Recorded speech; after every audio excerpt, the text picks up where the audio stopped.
जय मसीह के मेरे प्यारे भाइयों और बहनों, परमेश्वर के अनुग्रह से आज हम फिर से एक अलौकिक गवाही को सुनने जा रहे हैं। तो मेरी आप सभी से विनती है कि प्लीज इस वीडियो को पूरा देखिएगा और इस वीडियो के अंत तक मेरे साथ बने रहिएगा, ताकि इस गवाही की आशीषें आपके जीवन में भी उतर आए।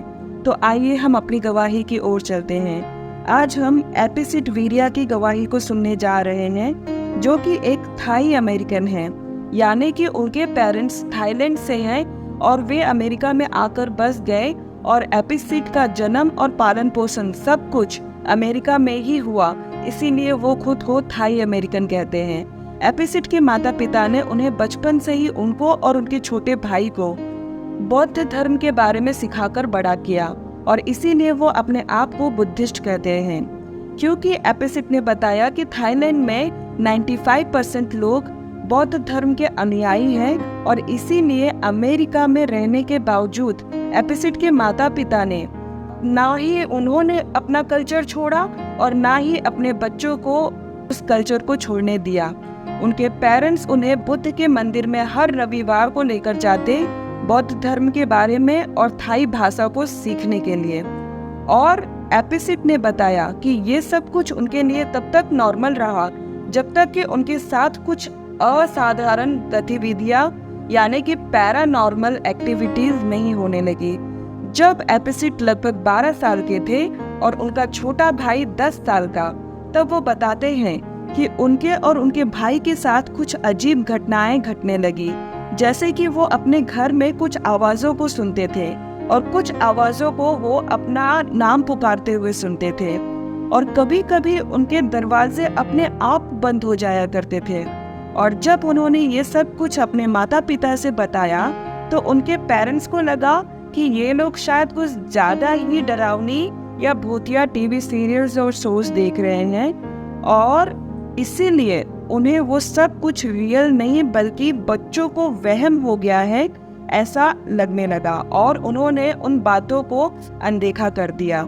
और उसके बाद एपिसिड और उनके छोटे भाई ने एक दूसरे को सांत्वना देना शुरू कर दिया। जब कुछ अजीब घटना छोटे भाई के साथ घटती तो वो आकर एपिसिड को बताता, और जब कुछ अजीब घटना एपिसिड के साथ घटती तो वो छोटे भाई को बताता। और इन्हीं सब के कारण एपिसिड को ये बात समझ में आ गई कि जो हमें दिखाई देता है हमारा शारीरिक जगत, उसके अलावा भी हमें नहीं दिखाई देता है ऐसा एक आत्मिक जगत भी अस्तित्व रखता है। और क्योंकि वो एक बुद्धिस्ट थे तो उन्होंने बुद्धिज्म में इन सब का हल ढूंढना शुरू कर दिया। और एक अजीब बात ये भी है कि एक बार जब एपिसिड ने बुद्धा के मंदिर में जाके एक मॉन्क से पूछा कि मुझे परमेश्वर के बारे में कुछ बताइए, तो उसने जवाब दिया कि बौद्ध धर्म में कोई परमेश्वर है ही नहीं, बल्कि बुद्धा के द्वारा बताया गया है कि कैसे अपने जीवन को बिना तकलीफ के या कम से कम तकलीफ में जी सकते हैं, बिना किसी से लगाव के। क्योंकि अगर किसी से लगाव होगा तो उसको खोने पर तकलीफ होगी, इसीलिए लगाव नहीं होगा तो तकलीफ भी नहीं होगी। असल में पारंपरिक बौद्ध धर्म यही सिखाता है। और एपिसिड ने थाईलैंड में ये भी देखा कि लोग बौद्ध धर्म के अलावा भी प्राकृतिक में बसी जो आत्माएं हैं उनको भी बलिदान चढ़ाते थे, उनसे भी प्रार्थनाएं करते थे, और जो स्थानीय रीति रिवाज थे वहाँ के उन सब का पालन भी करते थे।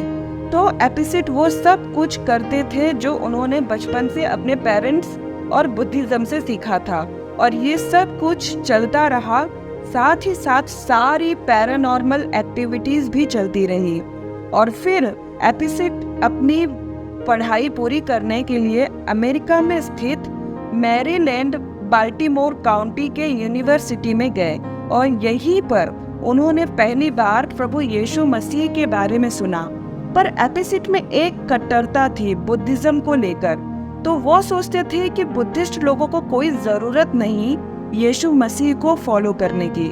और एक बार उनकी एक दोस्त जो कि बहुत ही गहरा विश्वास रखती थी यीशु मसीह में, और उसने एपिसिड को गॉस्पेल बताया क्योंकि वो बहुत ही गंभीरता से बता रही थी, इसीलिए एपिसिड ने बहुत ही ध्यान से सुना। और इस लड़की ने एपिसिड को बताया कि प्रभु यीशु मसीह ने हमारे पापों के लिए क्रूस पर चढ़ गया, हमारे पापों को लेकर वो क्रूस पर चढ़ गया और वो तुमसे प्रेम करता है और तुम्हारे साथ एक रिश्ता कायम करना चाहता है। और जब ये सब कुछ एपिसिड ने सुन लिया तब उस दोस्त को कहा कि थैंक्स मुझे ये सारा कुछ बताने के लिए कि प्रभु यीशु मसीह मुझसे प्रेम करता है। और अब मैं तुम्हें बुद्धा के बारे में बताता हूँ। पर ये सारा जो उस लड़की के साथ जो कन्वर्सेशन था, इन सब का असर एपिसिड पे काफी गहरा हुआ और वो इन बातों के बारे में कई बार सोचता था और अपने दोस्तों के बुलाने पर वो चर्च भी जाता था, सिर्फ दोस्तों के बुलाने पर, ना कि प्रभु यीशु मसीह के लिए। कि एपिसिड ये जानते थे कि बुद्धिज्म में कोई परमेश्वर नहीं, तब भी वो बुद्धा से ही हर बात के लिए प्रार्थना किया करते थे।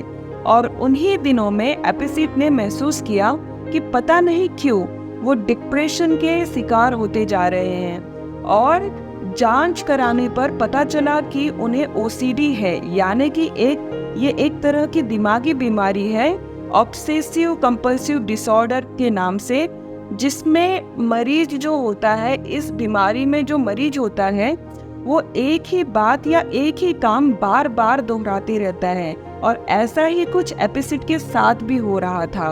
वो कुछ सोचते तो बस सोचते ही रहते या कुछ करते तो उसे बार बार करते रहते थे जब तक कि उन्हें संतुष्टि नहीं हो जाती थी। और एपिसिड ने डॉक्टर्स के यहाँ चक्कर लगाना शुरू कर दिया इन सब से निजात पाने के लिए।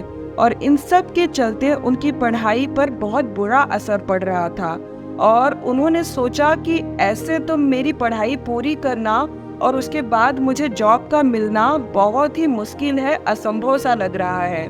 और वो कभी थेरेपिस्ट के पास जाते तो कभी साइकियाट्रिस्ट के पास जाते और इस हद तक उनकी हालत पहुंच गई कि उन्हें एक दिन में 12 गोलियां लेनी पड़ती थी। और इन सब के साथ उन्हें अपना फ्यूचर अंधकार में दिख रहा था और वो उस समय सिर्फ 20 साल के थे। वो दवाओं के साथ साथ बुद्धा के मंदिर में जाकर मॉन्क्स के साथ मिलकर प्रार्थना करना और ध्यान लगाना, ये सारा कुछ भी किया करते थे। ये सब करते हुए एपिसिड पूरे 25 साल के हो गए। तब तक उनकी अवस्था वैसी की वैसी ही थी, उसमें कोई बदलाव नहीं आया था। और उन्हें लगने लगा कि बुद्धा के अनुसार तो तकलीफों से छुटकारा नहीं मिल सकता, भले थोड़ी सी कम हो जाए और लेकिन उससे छुटकारा तो नहीं मिलेगा।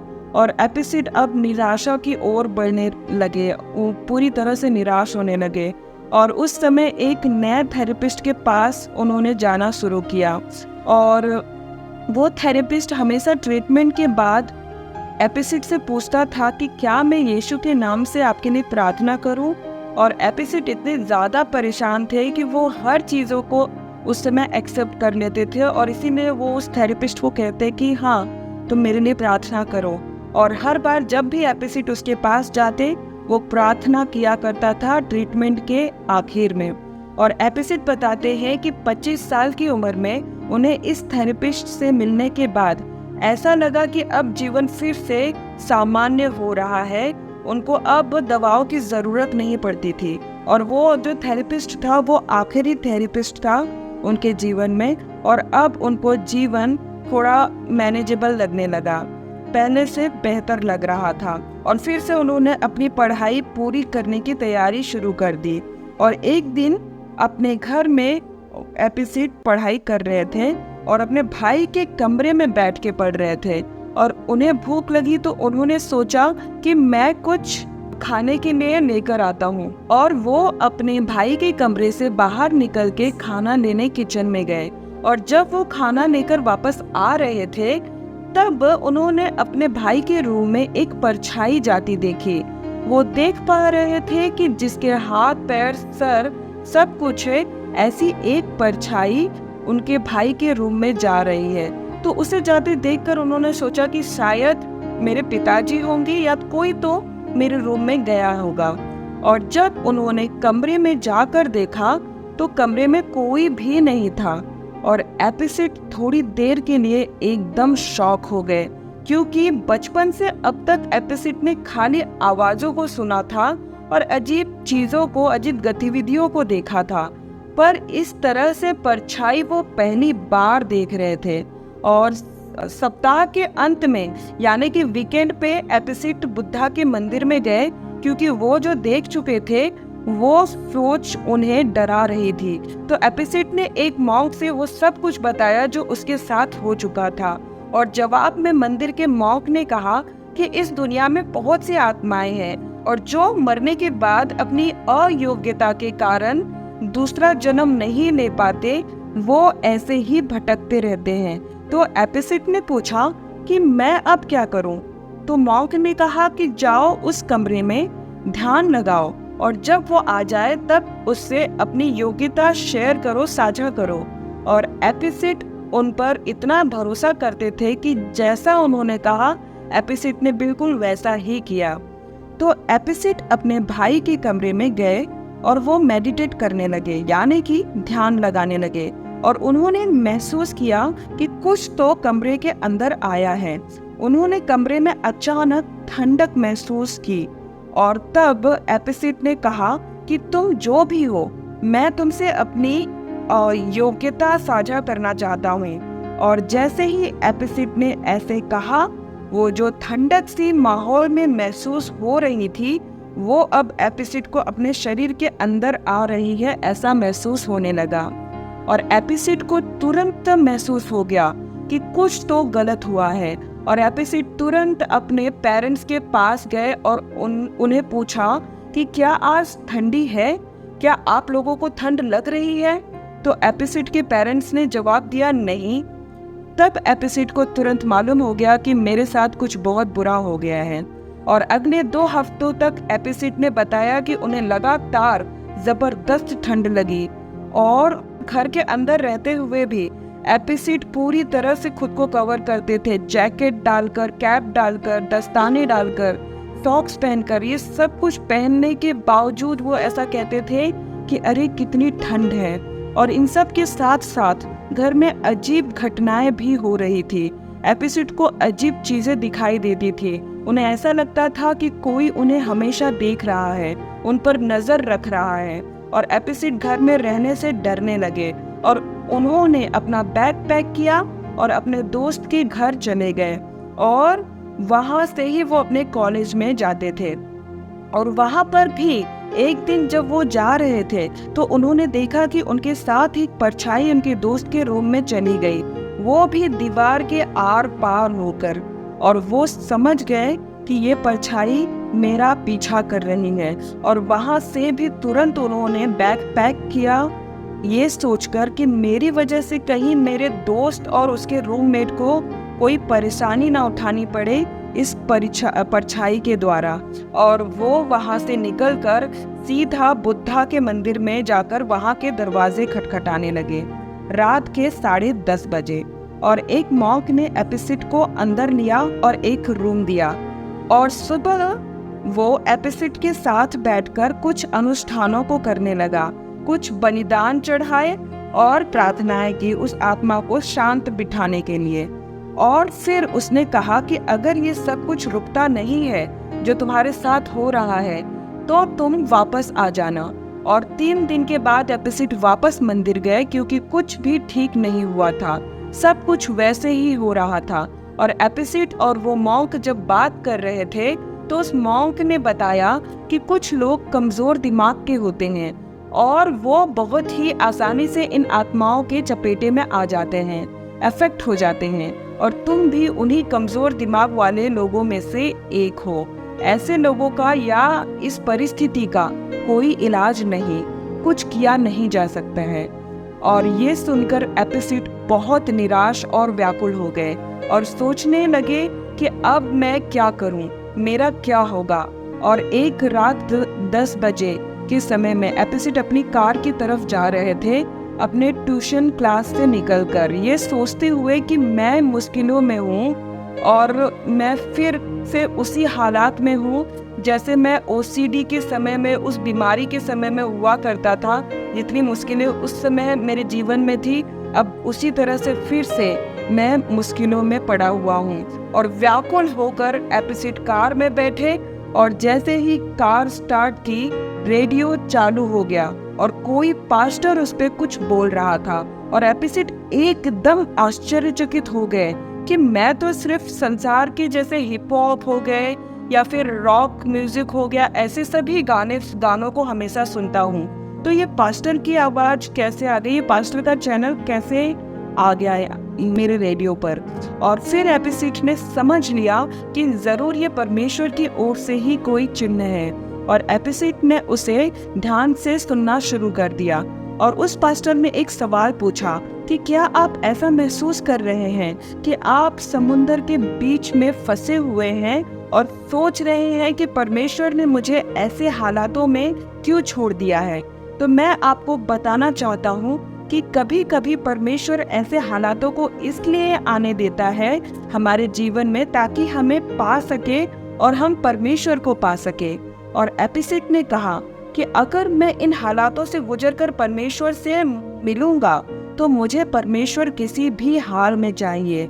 और एपिसिड रविवार को कलीसिया में गए, उसी चर्च में जहां 10 साल पहले उनके फ्रेंड्स ने उनको आमंत्रित किया था। और एपिसिड अपने दोस्तों को बताए बगैर उस चर्च में सबसे पीछे एक कोने में चुपचाप जाकर बैठ गए और कलीसिया में आराधना शुरू हुई। और उस आराधना को सुनते सुनते एपिसिड ने रोना शुरू कर दिया। उन्हें समझ नहीं आ रहा था कि क्यों वो रो रहे हैं, पर वो बस रोए जा रहे थे। और इसके बाद पास्टर ने सरमन देना शुरू किया, संदेश सुनाना शुरू कर दिया। और प्रियो, आपको जानकर हैरानी होगी कि जो प्रचार था वो दुष्ट आत्माओं के बारे में जानकारी देने के ऊपर था। और जो कुछ भी पास्टर ने बताया वो सब कुछ उस समय एपिसिड पे बीत रहा था कि कैसे दुष्ट आत्माएं हमला करती हैं और कैसे उनके हमला करने के बाद ठंडक महसूस होने लगती है। और भी जो भी कुछ था पास्टर ने शेयर किया, प्रीच किया। और फिर से सभा के अंत में आराधना शुरू हो गई और एपिसिड बस खुद को रोने से रोक नहीं पा रहे थे। उनका सारा अनुभव अद्भुत था। और अचानक एपिसिड की उस दोस्त ने एपिसिड को देख लिया जिसने एपिसिड को पहली बार सुसमाचार सुनाया था 10 साल पहले। और एपिसिड से कहा कि मुझे लगा कि तुम कभी नहीं आओगे, मैं गलत थी। और एपिसिड ने बोला, मैं कुछ समस्याओं से जा रहा हूँ जिसके बारे में मैं बता नहीं सकता। तो उस लड़की ने कहा कि ठीक है, पर क्या तुम सिर्फ प्रार्थना करवाने के लिए आगे आ सकते हो? और एपिसिड ने कहा हाँ। और एपिसिड आगे जाकर खड़े हो गए और पास्टर ने पूछा कि हम तुम्हारे लिए किस विषय पर प्रार्थना करें? और एपिसिड ने हल्का सा इशारा दिया पर कुछ भी क्लियर नहीं बताया। और जिस पास्टर ने प्रचार किया था उसने एपिसिड से कहा कि हम तुम्हारे लिए प्रार्थना करेंगे और तुम अच्छा भी महसूस करोगे, पर अगर तुम हमेशा के लिए छुटकारा पाना चाहते हो तो तुम्हें यीशु को अपने जीवन में आमंत्रित करना पड़ेगा। और एपिसिड ने जवाब दिया कि नहीं, मेरे जीवन में ऑलरेडी बुद्धा है। तो पास्टर ने कहा ठीक है, हम प्रार्थना करते हैं तुम्हारे लिए। और जब वो प्रार्थना कर रहे थे तब एपिसिड को बहुत अच्छा और हल्का महसूस हो रहा था और एपिसिड को लगा कि शायद मैं आज़ाद हो गया। और एपिसिड अपने घर आए और एपिसिड ने बताया कि वो रात उनकी सबसे भयानक और डरावनी रात थी। फिर से उन्होंने अपने जैकेट पहन लिए, अपना सॉक्स पहन लिया, दस्ताने पहन लिए, सब कुछ पहले जैसे पहन के रखते थे वैसे पहन लिया, क्योंकि उन्हें वैसे ही ठंड महसूस होने लगी और उन्हें पूरे शरीर पर जैसे कोई उंगलियां फेर रहा है ऐसा महसूस हो रहा था। और अंधेरे में जब वो ऊपर देख रहे थे तो उन्होंने देखा कि 2 आंखें उनकी तरफ देख रही हैं और उन्होंने सोचा कि मैं ऐसे नहीं जी सकता। और उन्होंने एक प्रार्थना की कि यीशु, मुझे आपको अपने उद्धारकर्ता के रूप में ग्रहण करना है। अगर आप सच्चे हैं तो मेरी मदद कीजिए जब मैं अपने पेरेंट्स से इस बारे में बात करूं। और दूसरे दिन एपिसिड अपने माता पिता से बात करने गए और कहा कि मॉम डैड, मैं बहुत तकलीफ में हूँ और मैं इन सब से बाहर निकलना चाहता हूँ।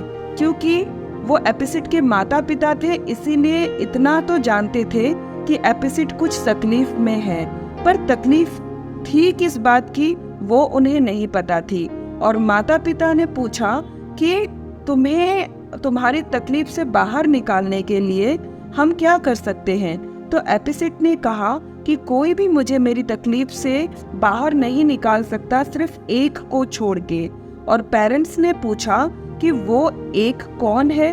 तो एपिसिड ने कहा कि यीशु मसीह। और इस पर एपिसिड के माता पिता ने कहा कि ठीक है, अगर तुम अपनी तकलीफों से छुटकारा पा सकते हो, पा लेते हो, तो तुम यीशु मसीह के पास जा सकते हो।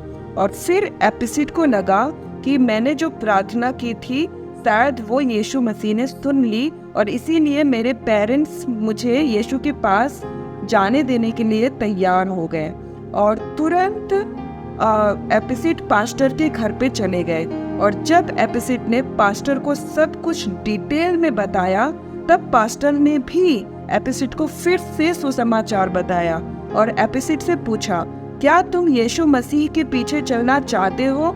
क्या तुम यीशु को अपने जीवन में बुलाना चाहते हो? तो एपिसिड ने कहा हाँ।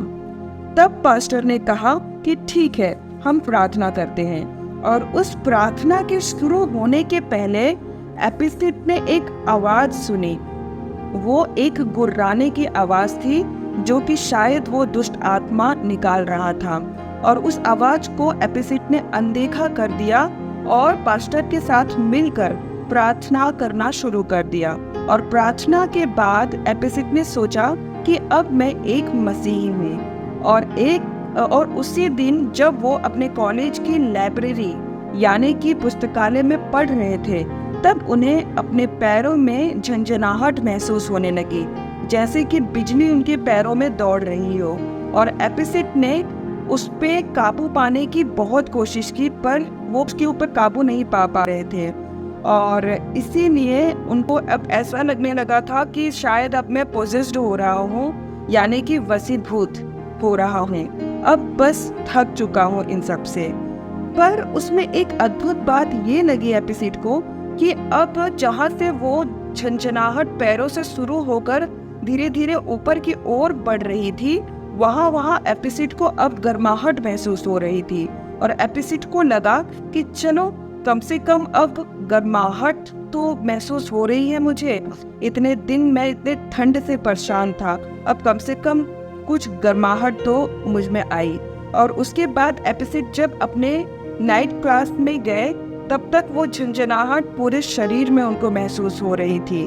और जैसे ही वो झंझनाहट सिर तक पहुंची, जिस क्लास में एपिसिड बैठे थे, उसी क्लास की लाइट 3 बार बंद चालू बंद चालू बंद चालू हुई।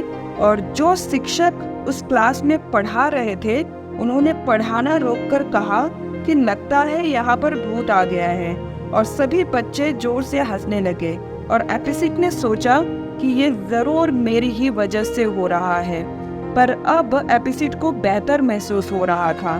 शरीर में भी उनको गर्माहट महसूस हो रही थी और हल्का लग रहा था। और एपिसिड अब क्लास के बाद अपनी कार के पास जाते हुए उन्होंने अपने उसी दोस्त को कॉल लगाया, जिसके यहाँ पर वो उस पिछली बार जब वो उस परछाई की वजह से परेशान थे, तो उसके पास रहने के लिए गए थे। उसी दोस्त को उन्होंने कॉल लगाया और ये कहा कि मैं तुम्हारे यहाँ आ रहा हूँ। तो उस दोस्त ने जवाब दिया कि शायद तुम यहाँ आना पसंद नहीं करोगे, क्योंकि यहाँ बिजली गई है, लाइट नहीं है। तभी एपिसिड को एक आवाज सुनाई दी, जिसने कहा कि अगर तुम वहाँ जाओगे तो लाइट आ जाएगी। अब एक अजीब बात एपिसिड ने बताई कि पिछले 2 हफ्तों में एपिसिड पूरे ठंडे रहते थे और जहाँ कहीं भी अपनी कार ड्राइव करके जाते थे, वहाँ पर जो पोल लाइट होती थी, उन स्ट्रीट लाइट जो होती है, वो एक एक करके बंद हो जाती थी, वो जहाँ से गुजरते थे। और उनको ये पता चल जाता था कि ये सारा कुछ मेरी वजह से हो रहा है। और अब वो गर्माहट भी महसूस कर रहे थे। तो उस आवाज को जिसने ये कहा कि तुम जाओगे तो लाइट आ जाएगी, क्योंकि वो आवाज पहले जो भी आवाजें उन्होंने सुनी थी, उन सब से बिल्कुल अलग, बिल्कुल ही हटके थी। तो उस आवाज़ को सुनकर उन्होंने फॉलो किया और वो अपने दोस्त के यहाँ पर गए। और जैसे ही एपिसिड गेट के अंदर यानी कि फाटक के अंदर घुसे, वैसे ही वहाँ की सारी लाइट्स चालू हो गई। और एपिसिड के दोस्त ने कहा कि बिजली चली गई थी, जैसे ही तू आया आ गई। इन सब से अचंभित होकर इन सब के बारे में उन्होंने अपने पास्टर से मिलकर ये सारा कुछ शेयर किया। और पास्टर ने एपिसिड को बताया कि जैसे ही तुमने यीशु को ग्रहण किया, यीशु का आत्मा यानी कि पवित्र आत्मा तुम्हारे अंदर आया और इसीलिए तुमने गर्माहट महसूस करना शुरू कर दिया, तुम्हें गर्माहट लगने लगी और जो कुछ तुम्हारे अंदर था उसे बाहर निकालने लगा पवित्र आत्मा, और अब तुम आजाद हो। और एपिसिड ने कहा, यीशु तो सच में है, वो मेरे साथ है। और एपिसिड के आंखों में आंसू आ गए और एपिसिड ने कहा कि मुझे यीशु को और जानना है, मुझे यीशु के और करीब जाना है। और एपिसिड अपने परिवार के उद्धार के लिए भी बड़ी ही व्याकुलता के साथ प्रार्थना करने लगे, ये सोचकर कि ये भी नाश न हो बल्कि उद्धार में आए। तब यीशु मसीह ने एपिसिड से ये सवाल पूछा कि एपिसिड, क्या तुम अपने परिवार से ज्यादा मुझसे प्यार करते हो? एपिसिड इस सवाल का जवाब नहीं देना चाहते थे, पर फिर भी प्रभु के कई बार पूछने पर एपिसिड ने कहा, हाँ प्रभु, मैं अपने परिवार से ज्यादा आपसे प्यार करता हूँ।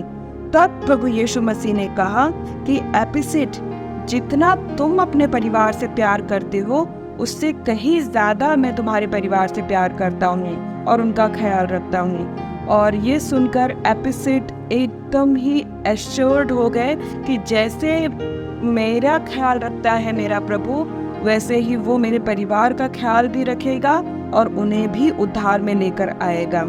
और अब जब भी एपिसिड से कोई इन सब बातों के बारे में शेयर करता है, कोई कहता है कि मुझे OCD के सिम्टम हैं या फिर मुझे कुछ अजीब सी गतिविधियां या घटनाएं मेरे साथ हो रही हैं जो कि दुष्ट आत्माओं से रिलेटेड है, संबंधित है, तो एपिसिड इन सब बातों से आश्चर्यचकित नहीं होते और ना ही डरते हैं, बल्कि अब उन ऐसे लोगों को गाइड करते हैं, उनको सहायता करते हैं, मदद करते हैं ऐसी चीज़ों से, इन सब बातों से बाहर निकलने के लिए।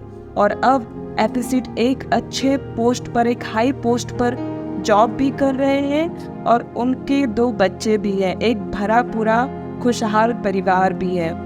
और इसी के साथ ही गवाही समाप्त होती है। मैं धन्यवाद करती हूँ कि आप इस गवाही में मेरे साथ अंत तक बने रहें, और आपने अगर इस गवाही से आशीष को पाया है तो प्लीज़ कमेंट बॉक्स में शेयर ज़रूर कीजिएगा। और प्रभु यीशु मसीह आप सभी को बहुत बहुत आशीषित और आनंदित रखें। जय मसीह की।